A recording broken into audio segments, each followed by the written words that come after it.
नमस्कार, मैं हूं आपके साथ प्रदीप आजाद। राजस्थान में भजन लाल सरकार का बजट आ चुका है। तमाम तरह के ऐलान किए गए हैं और इन ऐलान के बाद पक्ष और विपक्ष भी अब आमने सामने हैं। राजस्थान विधानसभा में कल वित्त मंत्री दिया कुमारी की ओर से किए गए बजट पेश के बाद अब बहस का दौर शुरू हो गया है और आज शुरू हुई विधानसभा में अब अपने ही अपनों को घेरने लगे हैं। विपक्ष की बात तो क्या की जाए। दरअसल आज प्रश्नकाल के दौरान भाजपा विधायक प्रताप सिंह सिंघवी ने अपने क्षेत्र में सड़क निर्माण में देरी पर सरकार को घेरा। वहीं श्रीचंद कृपलानी ने कहा कि एक तरफ तो सरकार जनसंख्या नियंत्रण की बात करती है, वहीं ऐसे क्षेत्रों में कम जनसंख्या का हवाला देते हुए सड़क अस्पताल भी नहीं बनाती है। प्रश्नकाल के दौरान कांग्रेसी विधायकों ने मंत्री गजेंद्र सिंह खींवसर के महिला अत्याचारों को लेकर दिए जवाब पर भी हंगामा हुआ। मंत्री ने दावा किया कि पिछले 6 महीने में महिला अत्याचारों के केसों में कमी आई है, लेकिन बात यहीं खत्म नहीं होती। विधानसभा में बजट पर बहस के दौरान राजाखेड़ा से कांग्रेस विधायक रोहित बोहरा ने केंद्र से पहले राज्य का बजट पेश करने पर सवाल उठा दिए। वहीं दूसरी ओर युवाओं की भावनाओं की बात करते हुए विधायक रविंद्र भाटी ने कहा कि सदन में अनेक विधायक छात्र संघ राजनीति से आए हैं। छात्र संघ चुनाव जरूरी है और ये समय की मांग भी है। राज्य सरकार नियमित रूप से छात्र संघ चुनाव करवाएं और इन पर लगी रोक को हटाई जाए, यह युवाओं की भावना है। वहीं इसके अलावा छबड़ा से भाजपा विधायक प्रताप सिंह ने अपने विधानसभा क्षेत्र के कुछ गांवों में सड़क नहीं बनने को लेकर मंत्री के जो जवाब थे उन्हीं पर सवाल उठा दिए।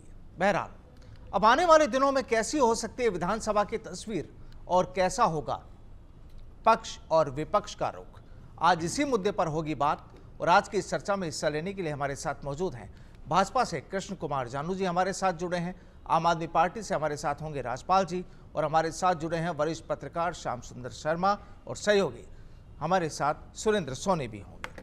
तो सबसे पहले जानू जी आज आपके पास आते हैं कि अपने ही अपनों से पराये क्यों हो रहे हैं और अपने ही अपनों पर सवाल क्यों उठा रहे हैं इस समय। देखो, विधानसभा के जिस समय ये सवाल उठाए गए हैं उस सत्र का नाम ही प्रश्नकाल है और प्रश्नकाल में अगर जनता का चुनाव प्रतिनिधि प्रश्न नहीं उठाएगा तो क्या करेगा और जवाब पर ही तो सवाल पूछे जाएंगे। तो इसलिए कोई अतिशयोक्तिपूर्ण बात नहीं है।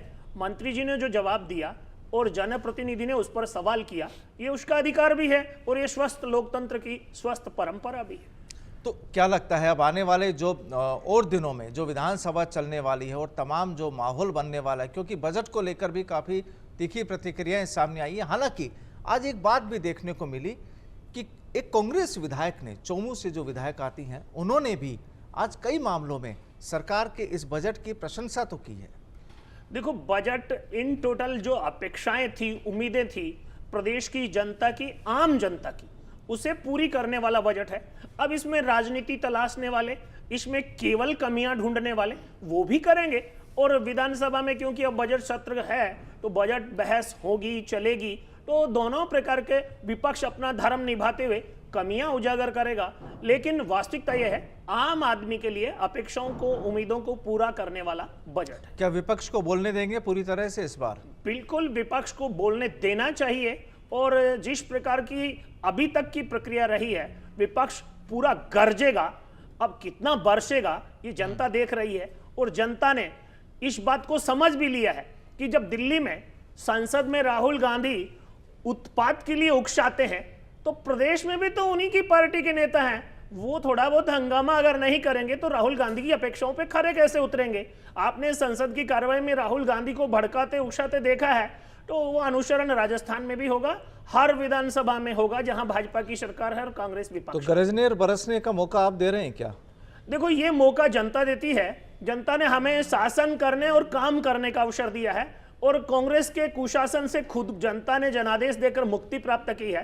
अब प्रदेश में जो परिस्थिति है उसमें भारतीय जनता पार्टी ने एक नया प्रयोग करके नए व्यक्ति को मुख्यमंत्री बनाया है और ईमानदारी से, स्वस्थ गति से काम हो, इस बात का प्रयास शुरू किया है। और कांग्रेस की जो स्थापित राजनीति है उसमें अभी आप देखते जाइए, सदन में जिस प्रकार गोविंद डोटासरा और नेता प्रतिपक्ष टीकाराम जूली के बीच जो प्रतिस्पर्धा थी, गोविंद जी क्या चाहते थे, बन गए जूली जी। अब ये नूरा कुश्ती भी कांग्रेस की आपको देखने को मिलेगी। अभी तो स्टार्टअप है, शुरुआत है, देखिए आगे आगे होता है क्या। ठीक है राजपाल जी, आपको क्या लगता है राजस्थान की राजनीति में इस वक्त जो चल रहा है? प्रदीप जी, अभी कृष्ण जी ने कहा कि अभी तो शुरुआत है। मैं यही कहना चाह रहा हूँ कि कल जब बजट हमारा पेश हुआ तो इतने लंबे समय से 6 महीने पूरे हो गए हैं, लेकिन राजस्थान में कहीं भी हमें इस चीज़ का एहसास नहीं है कि क्या किसी प्रकार की कोई सरकार चल रही है, क्योंकि मुख्यमंत्री को कोई जानता नहीं है, उनकी चलती नहीं है। बहुत ही कुछ गिने चुने जो टॉप के जो ब्यूरोक्रेट्स हैं वो राजस्थान की राजनीति को चला रहे हैं। तो इस चीज़ के चलते हुए जो इवन भाजपा के जो स्थानीय जो विधायक हैं उनमें भी एक असंतोष का भाव लगातार पनप रहा है, और उसी के चलते आप देखेंगे कि उनमें आपसी नूरा कुश्ती शुरू हो गई है। तो जब आपकी चलती नहीं है, चुन के आप आए, लेकिन आपके ऊपर जो शासन है वो दिल्ली में बैठे हुए लोग डिसाइड कर रहे हैं, तो बहुत ही उनके मन की पीड़ा है। और जहाँ तक आपने बजट की बात की, तो बजट में मैं कहना चाहूँगा प्रदीप जी कि ये जन आकांक्षाओं को पूरा करने का एक इन्होंने प्रयास किया, लेकिन जिस प्रकार का बजट पेश हुआ ये एक लॉलीपॉप बजट ही मैं इसको कहूँगा, जिसमें जिस प्रकार के वादे इन्होंने चुनाव पूर्ण जनता से किए थे उनमें ज़्यादातर के ऊपर ये विफल रहे हैं, जिसमें महंगाई पे, बेरोजगारी पे जो मुख्य मुद्दे थे, किसानों के जो मुख्य मुद्दे थे, उनके ऊपर सिवाय आश्वासन के ये कुछ जनता को देने की स्थिति में नहीं है। और आप देखेंगे कि फिस्कल डेफिसिट जो है वो लगातार बढ़ता जा रहा है, और ये एक उधार लेकर घी खाने वाली बात यहाँ की जो राज्य सरकार है वो वर्तमान में लगी हुई है। ठीक है सुरेंद्र, क्या लग रहा है कि जिस तरीके से देखिए जो माहौल बना है और अब अपनों से नाराज, अपनों से सवाल, हालांकि जानू जी कह रहे हैं कि ये उनका अधिकार है, प्रश्नकाल का दौर है तो सवाल तो वो पूछेंगे, लेकिन मैसेज क्या जा रहा है जनता के बीच? बिल्कुल, देखिए आज की जो बहस हो रही है वो यही है कि हमें तो अपने न लूटा गैरों में कहाँ दम था। लेकिन बात यह है कि जिस तरीके से वित्त मंत्री दिया कुमारी ने 171 मिनट में 188 घोषणाएं कर दी, यानी कि 270 दिन में अब ये 188 घोषणाएं कैसे पूरी होगी, इसको लेकर के भजन सरकार अब जो है वो अब ब्लूप्रिंट तैयार कर रही है, पहली बात। दूसरी चीज, आज जिस तरीके से विधानसभा में एक बड़ा रोचक शब्द सामने आया, भजन मंडली, जिस तरीके से टीकाराम जूली ने कहा कि मुख्यमंत्री यहाँ मौजूद नहीं है इसलिए उनकी जो मंडली है वो यहाँ पर भजन कर रही है। अब इस तरीके के सवाल और जवाब में विपक्ष किस तरीके से अपनी छवि को छोड़ रहा है ये देश नहीं पूरी दुनिया देख रही है। पहली बात, जिस तरीके से राहुल गांधी लगातार टीका टिप्पणी कर रहे हैं तो निश्चित तौर पर अब कांग्रेस के राजस्थान में तमाम बड़े नेता उनकी परिपाटी पर चलते हुए नजर आ रहे हैं।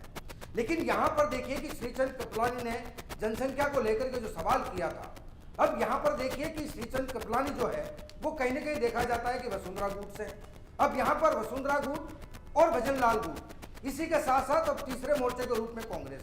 अब यहां पर एक बहुत बड़ा खेला जो होने वाला है वो आने वाली तस्वीरें तय करेगी कि ये विपक्ष जिस तरीके से सदन के मेन मुद्दों को लेकर के रोड़ा बनता जा रहा है, क्या ये रोड़ा बनना उनके लिए ठीक है?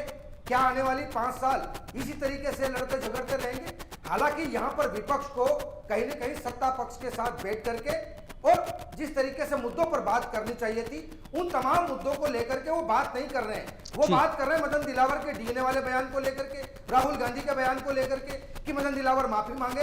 अब यहाँ पर हल्ला गुल्ला शुरू होता है तो निश्चित तौर पर देश प्रदेश की जनता देखना चाहती है कि जो कांग्रेसी विधायक सदन में बैठने जिनको भेजा है क्या वो इस मुद्दों को लेकर के बहसबाजी कर रहे हैं? तो कहीं ना कहीं ये विपक्ष की जो तस्वीरें सामने आई है ये तस्वीरें अच्छी नहीं है। ठीक है श्याम जी, क्या लगता है कि ये जो तमाम जो माहौल बन रहा है, ठीक है सबका अधिकार होता है कि वो अपने सवाल जवाब करे, चाहे सरकार किसी की हो, खुद की हो या पराये की हो, लेकिन जो पूरा माहौल बन रहा है वो मैसेज और जिस तरीके से इस वक्त सवाल जो उठाए जा रहे हैं वो कितने मायने रखते हैं?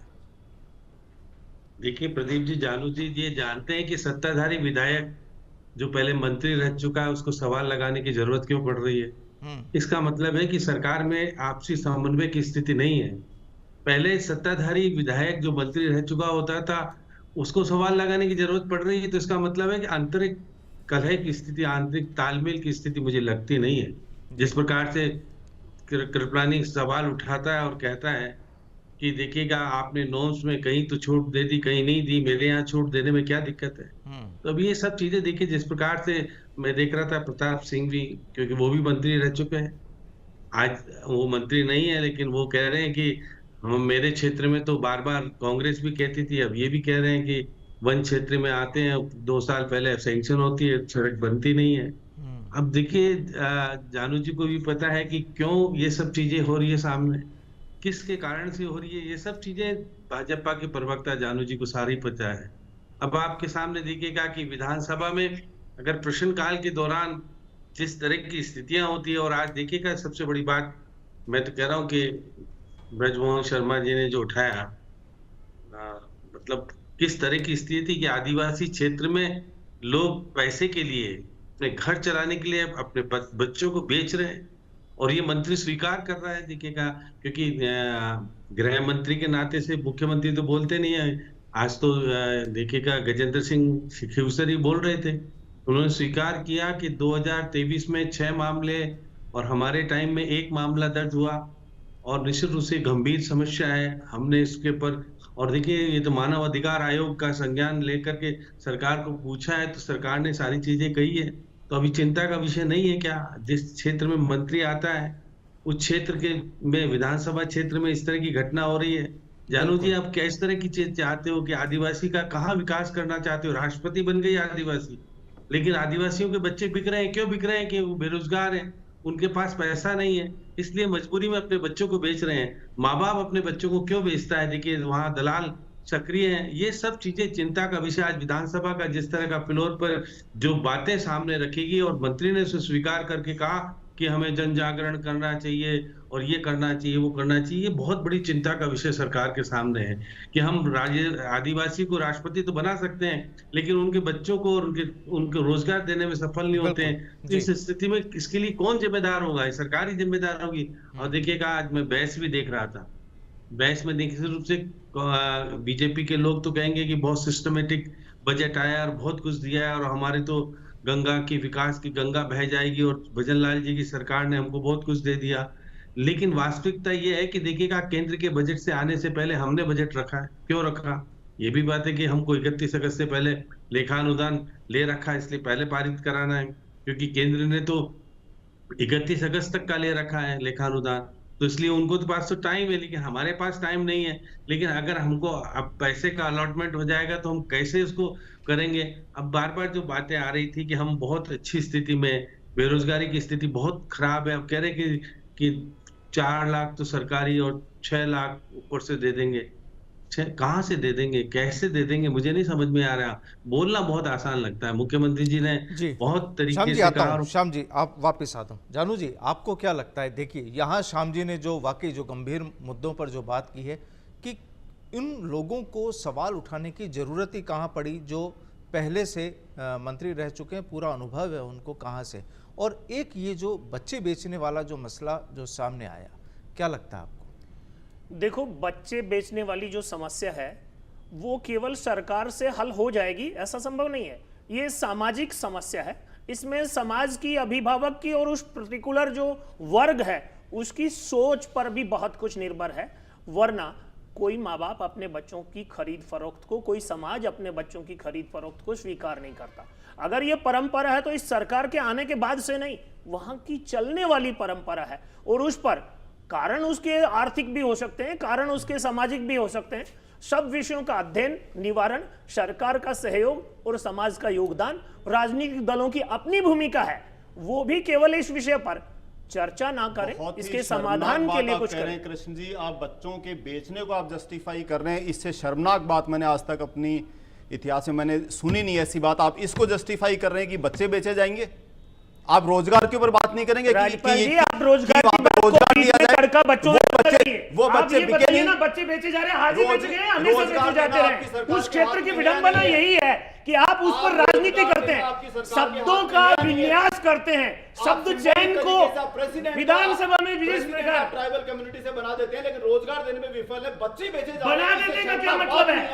आप राष्ट्रपति को बना देते हैं, शब्द कैसे संबोधित कर रहे हैं? अरे राष्ट्रपति को आप सिंबॉलिक उनको रेस्पेक्ट देने की बात करते हैं, लेकिन जो नहीं बना देते हैं, क्या अभिप्राय है? बच्चे बिक रहे हैं। राष्ट्रपति इस देश के शब्दों की सहमति से बनता है। आप जस्टिफाई कर रहे बच्चों को, कौन जस्टिफाई कर रहा है? कौन से शब्द सामाजिक परिस्थिति है, कौन से शब्द में जस्टिफिकेशन है? राजपाल जी, उस शब्द का उल्लेख करिए ना, या फिर सस्ती लोकप्रियता के लिए वाहवाही के लिए को दोष दे रहे हैं। सब विन्यास मत आप कीजिए। कृष्ण जी समस्या को हल करेंगे तो बच्चे बिकना रुक सकते हैं। चलिए ठीक है, इस पर हम अलग से चर्चा करेंगे इस विषय पर, लेकिन बात इस समय जो विधानसभा में जो हो रहा है, सर्टिफिकेट लेना है कि जस्टिफाइड है नहीं है, ये आप आदमी पार्टी तय करेगी कौन सी चीज जस्टिफाइड है कौन सी नहीं है। नहीं, शर्म तो रखिए ना आप दिल्ली में शराब की गंगा बहा रहे थे, एक के साथ एक फ्री दे रहे थे, आपको तब शर्म नहीं आ रही थी?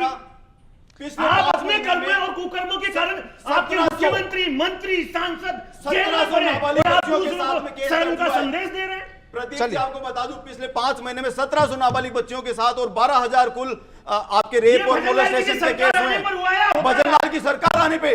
पिछले 5 महीने में 12,000 आपके केसेस रजिस्टर्ड हुए, जिसमें 1700 नाबालिग अपराध मुक्त है क्योंकि वहां केजरीवाल जेल में बच्चे नाबालिग बच्चियों के साथ चलिए इस विषय पर भी मुद्दा गंभीर है राजस्थान के लिए, इस विषय पर भी हम चर्चा करेंगे। लेकिन यहाँ पर ये मुद्दा राजनीतिक है प्रदीप जी, सामाजिक नहीं, बिल्कुल ये समाज से भी जुड़ा हुआ है। यहाँ पर सरकार की भी जिम्मेदारी है, लोगों की भी जिम्मेदारी है, सबकी जिम्मेदारी है। सब तो विन्यास करना जिम्मेदारी है क्या आप आदमी की, या आप आदमी की भी कोई जिम्मेदारी है? देखिए रोजगार देना किसकी जिम्मेदारी है?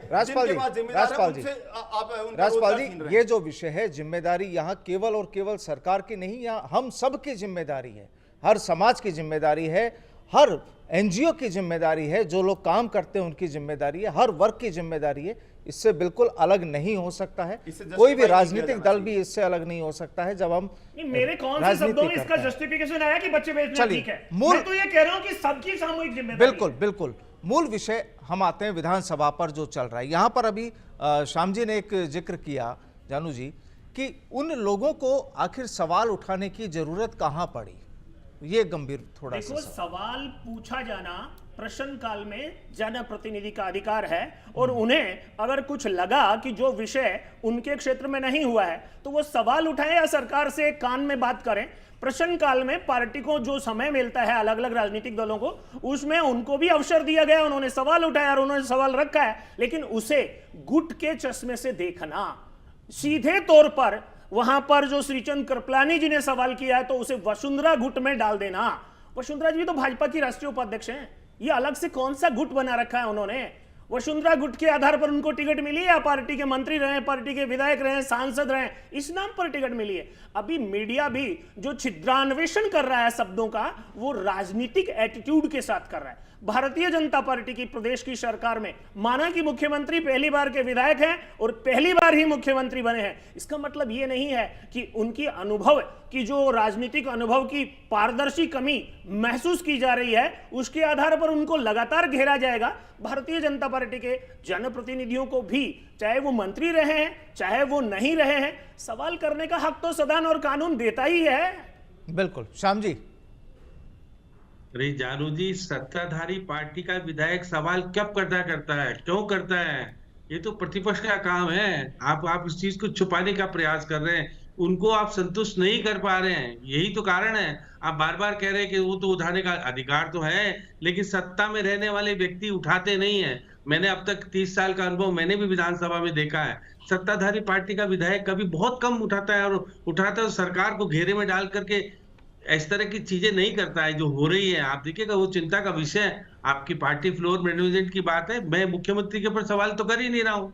आप मुख्यमंत्री 1 साल 1 बार का हो या 4 बार का हो, उससे क्या फर्क पड़ता है? लेकिन क्योंकि सरकार उनको संतुष्ट नहीं कर पा रही है, विधायक दल की बैठक में आप कर क्या रहे हो? फिर आप क्यों नहीं उस विधायक दल की बैठक में उनको संतुष्ट करते हो? भाई तुम्हारा प्रश्न आएगा तो तुम कहना सरकार ने अच्छा काम किया और ये ठीक ठाक स्थिति हो जाएगी। कहना पड़ रहा है कि मेरे यहाँ काम नहीं हो रहा, आप नियमों के अंदर जाते हो, सब चीज ऐसा है वैसा है, तो इसका मतलब है कि आप संतुष्ट अपने विधायकों को नहीं कर पाओगे तो प्रतिपक्ष को तो कैसे कर पाओगे? अब देखिए, आज देखिए मैं देख रहा था, बहस हो रही थी, बहुत सारी चीजें हैं कि भ्रष्टाचार है तो जांच होनी चाहिए, इसमें कोई मना नहीं करता, भ्रष्टाचार की जांच सबको करनी चाहिए। लेकिन आज देखिए, वो जो मैं देख रहा था, चोमू के विधायक है बराला, उसने कहा कि जल जीवन मिशन का समय तो 31 मार्च 2024 को समाप्त हो गया है, 15,000 करोड़ का आपने बजट रख दिया, अब कैसे, कहां से लाओगे? समय बढ़ नहीं रहा। अब ये कैसे? जानू जी, आप ये कम से कम संतुष्ट तो करो कि जब आपकी योजना ही समाप्त होगी तो पैसा दोगे, कैसे काम होगा? आपकी सरकार ने अब तक समय बढ़ाया नहीं, क्योंकि जब बजट आएगा तो समय बढ़ेगा। तो निश्चित रूप से जिस प्रकार का बात, और देखिए गोगरा जो कह रहा था कि हमारे क्षेत्र में टीएसपी के अंदर विशेष आरक्षण मिलना चाहिए, हमारे यहाँ जिस तरह से हमको मिल ही नहीं पाता, हम तो उस स्थिति का लाभ उठा ही नहीं पा रहे हैं। तो जिस प्रकार की बातें विधायक कह रहे हैं, और निश्चित तौर पर विधायकों को अगर जिस तरह की बातें उठती है तो सरकार को जवाब देना पड़ता है कई बार, और आपके विधायक जब बोलते हैं तो उसका जवाब भी दे सकते हैं, क्योंकि अंतिम जवाब तो आपकी वित्त मंत्री देंगी जब इसके बहस पूरी हो जाएगी। लेकिन जिस तरह की स्थितियां, जिस तरह के आज देखिए प्रतिपक्ष के नेता छींटाकशी कर रहे थे। अब छींटाकशी तो इसलिए कर रहे थे कि कुछ कमजोरी है, दिख रहा था, वो जो चौकड़ी बैठी रहती है वो सरकार का बचाव करने के बजाय कुछ और करती है। तो निश्चित रूप से इनके भी जब 13 विधायक बैठा करते थे एक साथ अशोक गहलोत जमाने में, तो वो भी नहीं बोला करते थे, वरिष्ठ थे सारे के सारे। आज भी जो वरिष्ठ हैं वो किस चीज से नाराज है अंदर से, इसलिए कि वो देखिए वो भी जानते हैं कि हम मंत्री रहने के बाद हमको तो कुछ दिया नहीं, और हमको हमारे क्षेत्र में काम भी नहीं हो रहा। अब ये कह रहे हैं कि देखिएगा सड़क के लिए 5 करोड़ का आवंटन किया था, 3 करोड़ का आप ढांचागत विकास करेंगे, आपने जिला परिषद में प्रस्ताव दे दिए, जिला परिषद में पैसा नहीं है, ट्रेजरी में पैसा नहीं है, आपका काम कैसे शुरू होगा मुझे समझ में नहीं आ रहा अब तक। 70,000 करोड़ का अगर डेफिसिट है, जिस तरह से हमारा घाटा है, उस घाटे को लेकर के चिंता का विषय नहीं कि आपके पास इतना पैसा तो है ही नहीं, आपने ये योजना कर देंगे, ये कर देंगे, वो कर देंगे। नाबार्ड से आपको पैसा मिला था सड़कें बनाने के लिए, शहरी विकास आप तो बहुत अच्छे से जानते हैं, शहरी विकास का पैसा, वो पैसा कहाँ लगा दिया आपने? अब वो दूसरी किस्त दे ही नहीं रहा नाबार्ड। तो देखिएगा जो चीजें उठाई जा रही है, जिस तरह की बातें सामने आ रही है, ये चिंता का विषय है। अच्छी बात है, विधायक अपनी मेहनत के आधार पर कुछ चीजें विधानसभा में रखता है तो बहुत सारी क्लियरिफिकेशन आएगी। बेरोजगारी बढ़ रही है, राजस्थान में बेरोजगारी की स्थिति ठीक नहीं है। अब देखिए अमेजोन या विदेशी कंपनियां व्यापक पैमाने पर, हमारे भी बच्चे उसमें शामिल है, पूरे देश में निकाले जा रहे, तो हमारे भी निकाले। चिंता का विषय तो बहुत है। अब जिस तरह की मैं कह रहा था कि स्टार्टअप में आपने अभी नए स्टार्टअप की बात कही है, नए स्टार्टअप, नई कंपनी आई नहीं रही है, स्टार्टअप फेल होते जा रहे हैं। किस तरह? तो हम तो कह रहे हैं कि अच्छी चीजें होनी चाहिए, मैं तो नहीं कह सकता। अब देखिए एक बात और कह रहे थे, एक बात तो ये तो अच्छी कही कि जो आपने घरेलू झगड़ों को मिटाने के लिए स्टैंप ड्यूटी की छूट दी है, वो निश्चित रूप से घरेलू झगड़े समाप्त हो जाएंगे। वो एक अच्छी परंपरा मानी जानी चाहिए। कुछ चीजें अच्छी भी बजट के लिए कही गई है, ऐसा नहीं सारी बजट की स्थितियां ऐसी है कि कुछ भी नहीं होगा, लेकिन बहुत सारी कसावट इसलिए कि हमारे पास पैसा नहीं है और हमने कह दिया ये भी देंगे वो भी देंगे। जब अशोक गहलोत कहता था ये भी देंगे वो भी देंगे, पैसा जादू से आएगा, अब वो जादू की बजाय यहाँ दिख रहा है कि कितना सारा कर्जा ऊपर छोड़ गए और किस तरह की स्थिति कर गए। जानू जी आपकी स्थिति तो खराब है, उसके बाद आपको भी बरकरार रखना है क्योंकि आपको 5 उपचुनाव जीतने हैं, उसके बाद आपको 1 नेशन 1 इलेक्शन में जाना है। अब वो सब स्थितियों को कैसे करोगे जब तक अगर कुछ दोगे नहीं तो आप जीतोगे कैसे? श्याम जी, जानू जी, यानी इसका मतलब जिम्मेदारियां काफी है आप पर, अब उन जिम्मेदारियों से कैसे लड़ेंगे? देखो जिम्मेदारी है, और जनता का जो जनादेश है उसका सम्मान करना और उसको सम्मान के साथ आगे लेकर जाना। बजट में प्रदेश का बजट घाटे का है, उसके बावजूद किसी प्रकार का नया टैक्स नहीं लगाना, लोगों को छूट देना, राहत देना लोक कल्याणकारी सरकार का काम है। और जिस प्रकार प्रदेश की स्थिति की चर्चा हो रही है, निश्चित रूप से प्रदेश विकासोन्मुख हो उसके लिए जिन नीतियों का अनुसरण करना चाहिए, जिस पैसे की चर्चा श्याम जी कर रहे हैं, केंद्र के बजट से पहले प्रदेश के बजट की बात, टेक्निकल रूप से उसके अपने अपने कारण और मजबूरियां हैं, लेकिन केंद्र की सरकार और प्रदेश की सरकार डबल इंजन की सरकार है, इसलिए डबल पावर के साथ सपोर्ट भी मिलने वाला है और डबल गति के साथ प्रदेश आगे भी बढ़ने वाला है। अब ये जो सारी आशंकाएं हैं, कहते हैं कि आशंकाओं का इलाज तो लुकमान हकीम के पास भी नहीं था, तो जो आशंकाएं हैं, भय का वातावरण है, ये विपक्ष का धर्म है, इस प्रकार की इंटरप्रिटेशन आएंगी उनकी तरफ से, लेकिन देखते जाइए हम ये सरकार ना केवल चलाएंगे, इस सरकार के बल पर दूसरी बार भी सरकार बनाएंगे। चलिए राजपाल जी आखिरी।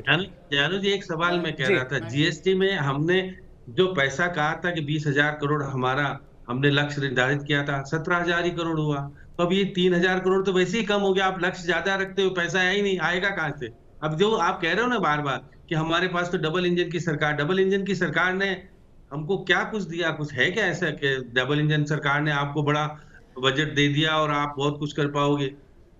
श्याम जी, देने का अवसर तो अब आएगा ना। अभी तो अंतरिम बजट से सरकार चल रही थी, कल बजट पुट अप हुआ है, उसके बाद की जो व्यवस्थाएं हैं कुछ तो भरोसा सरकार पर भी कीजिए। उसने भी बजट इंटरप्रिटेट किया है तो कुछ न कुछ व्यवस्थाएं सोच कर किया है, होने तो दीजिए। पहले ही आशंका क्यों प्रकट कर रहे हैं? हमने जो जीएसटी का लक्ष्य रखा था वो लक्ष्य तो प्राप्त ही नहीं हुआ, वो तो कम हुआ है। हम आप किस तरह से करेंगे? आबकारी में 17,100 करोड़ हुआ, जबकि 20,000 करोड़ का रखा था आपने। इस तरह से देखिए, पेट्रोल डीजल का अभी तक गंगानगर और श्याम जी वही है कि भरोसा कीजिए। जी राजपाल जी, मैं श्याम जी की बात पे ऐड करना चाहूंगा कि देखिए, ये जो पर्ची सीएम है और जो उनकी भजन मंडली है, उनको एक्चुअल में वो कोई प्रॉब्लम इसलिए नहीं देख रहे हैं। की बात तो मत करो आप, पर्ची सीएम की बात पता नहीं शब्द गरिमा क्यों खोते जा रहे हैं, कौन सी सस्ती लोकप्रियता मिलती है शब्द गरिमा से नीचे जाकर। टेंशन इसलिए नहीं है क्योंकि एक्चुअल में कुछ करना नहीं है। आप देखेंगे, आपने श्याम जी ने बहुत एक स्टार्टअप का एक बहुत अच्छा आपने एक पॉइंट उठाया। स्टार्टअप में प्रदीप जी मात्र 25 करोड़ रुपए बजट के अंदर अलोकेट हुए हैं। आप देखिए कि जो सदर्न स्टेट्स हैं जो हमसे कंपैरेटिवली बिजनेस में अच्छा कर रहे हैं, चाहे वो कर्नाटका हो, तेलंगाना हो, तमिलनाडु हो, वहाँ पे हजारों करोड़ के आपके पैकेजेस दिए जाते हैं स्टार्टअप्स को बूस्ट करने के लिए। राजस्थान में न तो सरकारी नौकरियां की कोई उनका कोई देखने वाला है, सरकारी नौकरियां नहीं मिल रही हैं, नौकरियों की भर्ती निकालते हैं तो पेपर लीक हो जाता है, और प्राइवेट सेक्टर को भी कोई इंप्रूव करने के लिए उसमें कोई बहुत ही सिस्टमेटिक इन्वेस्टमेंट का कोई प्लान इस गवर्नमेंट के पास में है नहीं। तो आप देखेंगे आने वाले समय में जब ये कह रहे हैं कि कुछ जब हमें करना ही नहीं, तो पैसे की जरूरत एक्चुअली पड़ेगी किस लिए? आप डिलीवर कहीं करना ही नहीं है, आपको वैट कम नहीं करना है, आपको महिलाओं के लिए कुछ नहीं करना है, आपको किसानों के लिए कुछ नहीं करना है, छात्रों के लिए कुछ नहीं करना है। जब किसी के लिए काम ही नहीं करना तो बजट की जरूरत ही कहां पड़ेगी? चलिए ठीक है सुरेंद्र जी, संक्षेप। लेकिन आप तो बार बार कह रहे हैं कि सरकार ने 4 लाख नौकरियां देने का वादा किया। वादा है। अब देखिए, अभी 1 साल बीतने तो दो, 1 लाख नौकरियां देते हैं कि नहीं देते हैं। आपकी माफी चाहूंगा, एक बात काट के बहुत ही मैं पहले मिस किया मैंने।